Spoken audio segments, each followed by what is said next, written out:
CGMSC के नवनियुक्त अध्यक्ष दीपक महेश्वरी का शपथ ग्रहण समारोह कार्यक्रम में शामिल हुए सीएम विष्णुदेव साय। मुख्यमंत्री साय ने दीपक महेश्वरी को अध्यक्ष बनने पर दी बधाई।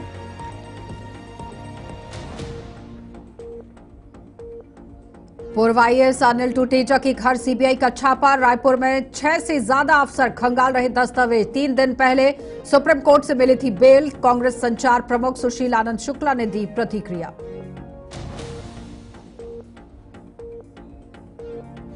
और रायपुर में नेशनल हेराल्ड मामले में प्रदेश युवा कांग्रेस का प्रदर्शन। ईडी पर बीजेपी के एजेंट के रूप में कार्य करने पर लगाया आरोप।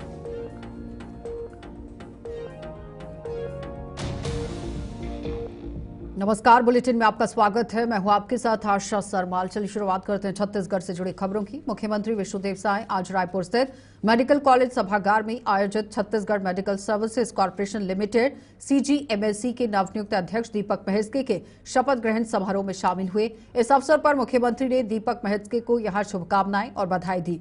कार्यक्रम में विधानसभा अध्यक्ष वरिष्ठ नेता डॉक्टर रमन सिंह, स्वास्थ्य मंत्री श्याम बिहारी जायसवाल, मंत्री दयालदास बघेल, निगम मंडल के अध्यक्ष, विधायक और बड़ी संख्या में कार्यकर्ता मौजूद रहे।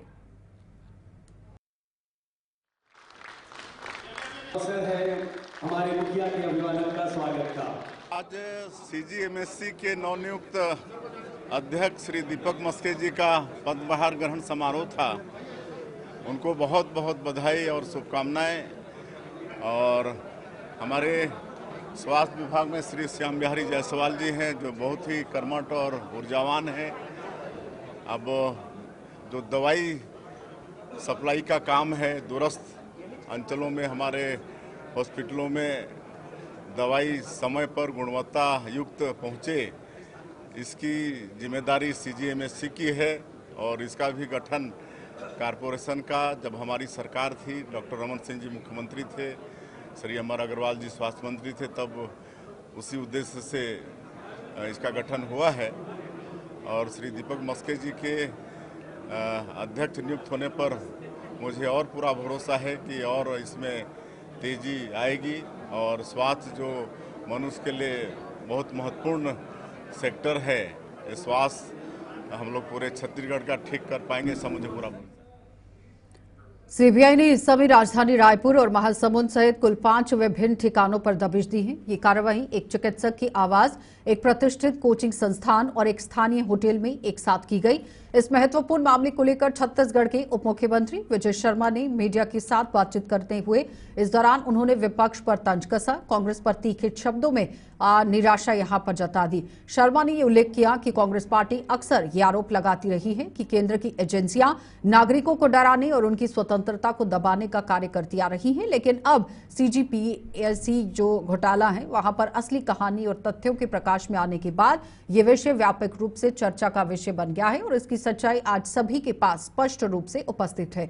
उप मुख्यमंत्री ने सशक्त आवाज में आरोप लगाया कि पिछली सरकार के कार्यकाल के दौरान गरीब युवाओं के सपनों में न केवल कुचला गया है, बल्कि उन्हें अन्यायपूर्ण तरीके से हाशिए पर भी धकेल दिया गया। उन्होंने स्पष्ट रूप से ये कहा कि सत्ता में बैठे पैसे वालों के जो बच्चे हैं उन्हीं को परीक्षा पास करने का अवसर मिला, जबकि आर्थिक रूप से कमजोर वर्ग के युवाओं को इस अवसर से वंचित किया गया। सेंट्रल की एजेंसियां आती हैं और गड़बड़ करती हैं और लोगों को डराने, धमकाने और दबाने के लिए कर रही हैं। मुझे आप ये बात बताएं कि सीजीपीएससी के संदर्भ में पिछली सरकार में क्या हुआ था, हर एक युवा छत्तीसगढ़ का जानता है। नौजवान पढ़ता था गरीब का और पैसे वाले का बेटा पास हो जाया करता था। ये पीएससी की स्थिति थी। उस समय भाजपा ने स्पष्टतः यह कहा था कि सरकार बनेगी तो इसकी सीबीआई से जाँच कराएंगे। सीबीआई से जाँच के लिए दिया गया है। मुझे आज जानकर बड़ी प्रसन्नता हुई कि सीबीआई ने दूसरे स्टेप में 5 स्थानों पर और छापे डाले हैं और उन छापों में बड़ी अजीब स्थितियां सामने आई हैं कि किसी रिसोर्ट में बैठ करके और पेपर सॉल्व किया जाता था। मतलब टूरिज्म तो सुना था भाई अनेक तरह के, उसमें हेल्थ के लिए भी टूरिज्म सुना था, मैरिज टूरिज्म सुना था। ये करप्शन टूरिज्म हुआ है, ये करप्शन टूरिज्म हुआ है। यहाँ पर इस तरीके की व्यवस्था उस सरकार में थी। मैंने गजब सरकार थी भाई, अजीब बात हो गई, अजीब बात हो गई। और कांग्रेस की पार्टी को मैं पूछता हूं कि अपनी ऐसी सरकार के मुखिया लोगों से कभी पूछेंगे, कुछ कभी बताएंगे कि क्या हुआ है करके। ये क्या हो रहा था पीएससी में, छत्तीसगढ़ के पीएससी में, किस तरीके से छत्तीसगढ़ के युवाओं के भविष्य को बर्बाद किया जा रहा था। और सिर्फ युवाओं के भविष्य छत्तीसगढ़ शराब घोटाला केस में जेल बंद रिटायर्ड जो कि आईएएस अनिल टुटेजा के रायपुर स्थित घर में सीबीआई ने छापा मारा। बताया जा रहा है कि एजेंसी 2000 करोड़ की शराब घोटाले की जांच कर रही है। टीम में यहां 6 से ज्यादा अधिकारी शामिल हैं। हालांकि कार्रवाई की आधिकारिक पुष्टि नहीं है। सुप्रीम कोर्ट ने मंगलवार को अनिल टुटेजा की जमानत दी थी और ये जमानत यहां छत्तीसगढ़ के शराब घोटाला मामले में मिली है। हालांकि पासपोर्ट जमा कराने समेत कुछ शर्तें भी यहां पर रखी गई थी और मंगलवार को जमानत आवेदन पर सुनवाई जस्टिस अभय एस ओका और जस्टिस उज्जवल भुइया की बेंच में हुई। हालांकि अनिल टुटेजा को ईडी के केस में राहत मिली है। अभी इसी केस पर ईओडब्ल्यू जांच कर रही है। ऐसे में टुटेजा जमानत के बाद भी जेल से बाहर नहीं आ पाए। वे पिछले 1 साल से जेल में बंद हैं।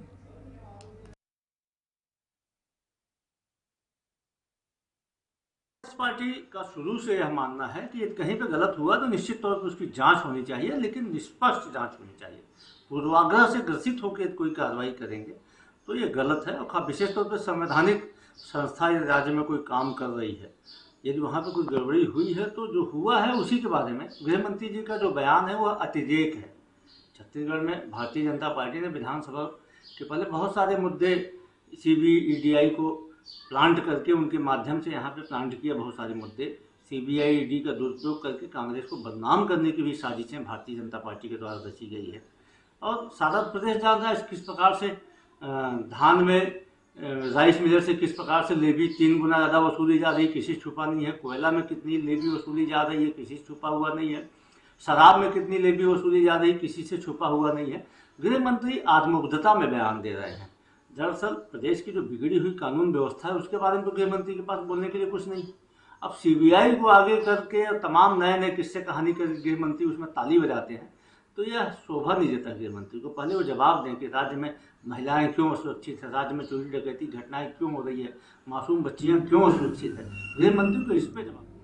नेशनल हेराल्ड मामले को लेकर आज छत्तीसगढ़ प्रदेश युवा कांग्रेस द्वारा एक विशेष कार्यक्रम आयोजित किया गया। इस कार्यक्रम का उद्देश्य ये स्पष्ट करना था कि भारतीय जनता पार्टी की एजेंट के रूप में कार्य कर रही परिवर्तन निदेशालय के कार्यालय के ही नामकरण संस्कार को आयोजित किया गया। छत्तीसगढ़ प्रदेश युवा कांग्रेस के सदस्य कार्यालय पहुंचे और उन्हें एक सशक्त निर्णय लेते हुए वहां के कार्यालय का नाम भारतीय जनता पार्टी परिवर्तन कार्यालय रखा गया। इस कार्य में इसी कार्य के माध्यम से युवा कांग्रेस ने साफ तौर पर ये प्रदर्शित किया कि वे कांग्रेस पार्टी की छवि को नकारात्मक प्रभावों से बचाने के लिए सक्रिय रूप से कार्यरत है और इस प्रकार की कार्रवाइयों के खिलाफ उनकी दृढ़ प्रतिबद्धता को दर्शाया गया। संघर्ष करो, हम तुम्हारे साथ हैं। राहुल जी आगे बढ़ो।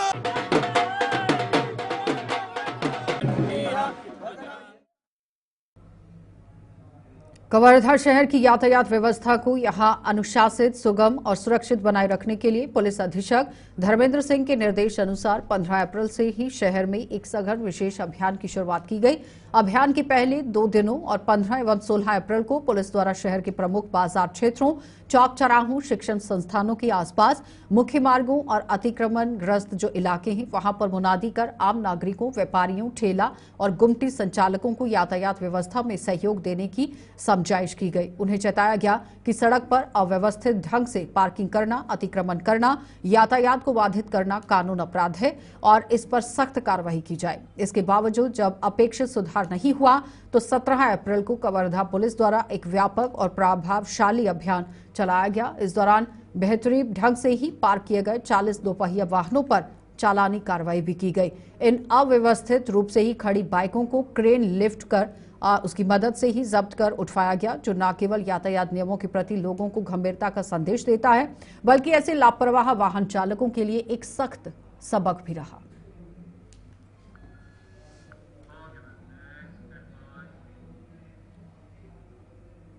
कलेक्टर जिला धमतरी अविनाश मिश्रा और पुलिस अधीक्षक धमतरी आजन्य वैष्णव के संयुक्त प्रयास में यहां धमतरी जिले की ही एनडीपीएस एक्ट के पकड़ाए हुए कुल 29 2 पहिया और 4 पहिया वाहनों की नीलामी बीते 17 अप्रैल को संपन्न हुई।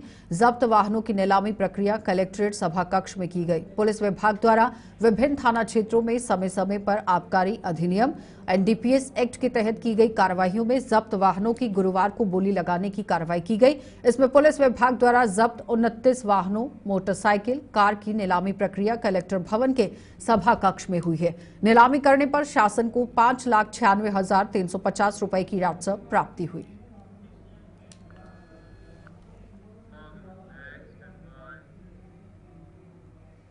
आईटीआई औद्योगिक प्रशिक्षण संस्थान के ही प्रशिक्षण अधिकारियों के साथ हो रहे अन्याय और दुर्व्यवहार के खिलाफ कर्मचारी संगठन ने सड़कों पर उतरने की योजना बनाई है। ये कार्यवाही उन समस्याओं के संदर्भ में की जा रही है जो उच्च न्यायालय और सर्वोच्च न्यायालय द्वारा जारी किए गए आदेशों की स्पष्ट अवहेलना से संबंधित है।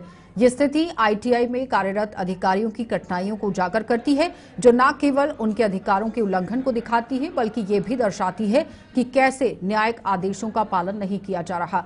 कर्मचारियों का ये संगठित प्रतिरोध इस बात का संकेत है कि वे किसी भी प्रकार के अन्याय और शोषण के खिलाफ खड़े होने के लिए तत्पर हैं। इसके परिणाम स्वरूप राज्य की शिक्षा और प्रशिक्षण प्रणाली में ये जो प्रशिक्षण प्रणाली है, इसमें सुधार की दिशा में ध्यान आकर्षित करने की आवश्यकता पनप रही है। चलिए, बुलेटिन में इतना ही। रुकेंगे एक छोटे से ब्रेक के लिए, जल्द वापस लौटेंगे। आप बने रहिए हमारे साथ।